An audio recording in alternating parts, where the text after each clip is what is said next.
In this video, we will go through the desktop sharing options that are available during an ISL Lite remote desktop session. So we already have a session open. The desktop sharing menu can be found by clicking the first button to the left of the main ISL Lite session toolbar, right above the remote screen. The first option available to us is Share My Screen. When clicking it, we are prompted to choose whether we would like the remote user to be able to use our keyboard and mouse or not. And if we click on Show Options and then choose, we also have the ability to define whether we would like to share our entire screen, a specific application, or just part of our screen, which can be done with a simple mouse drag. Once we have made our choice, the remote user is now able to view and control our screen, provided control was enabled earlier.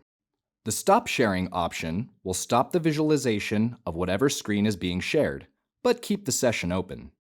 We can then go back to viewing the remote side screen by clicking on the green View Remote Desktop button, or by going back to the desktop sharing menu and selecting the now available first option.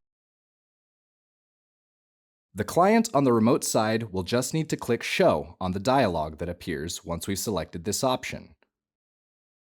Once that's done, we will be able to see their screen again. Now, if the client side unchecked Enable Keyboard and Mouse Control before confirming the screen share, or have revoked the control from their toolbar, we can go back to the menu and select Request Control. The client will then need to confirm the dialog that appears, and we will then be able to use their mouse and keyboard. If we find ourselves not needing to be connected to the computer anymore, but would still like to have it available for later, we can use the Pause Session option. This will close the screen sharing and free up the license we are using.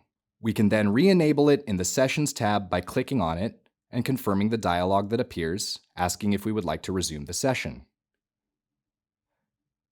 If we need to transfer the session to another operator, we can do so by copy-pasting a direct link to the session or by email invitation, whereas using the Invite Operator functionality will keep us inside of the session while another person takes over. We'll go more in depth about this in another video. Now, just to go through the menu, let me just briefly mention Connect Via. The Connect Via option allows us to enable ISL Lite's port forwarding functionality to use RDP, SSH, and other connections for remote computers. For more information on how that works, check our Connect Via RDP video. And finally, once we're done, we can use the last option in the menu to end the session. Once we've confirmed the dialog, the ISL Lite session will close. That's it for this video. Feel free to ask us any questions by clicking on the Chat with Us button on the bottom right of our website. See you next time.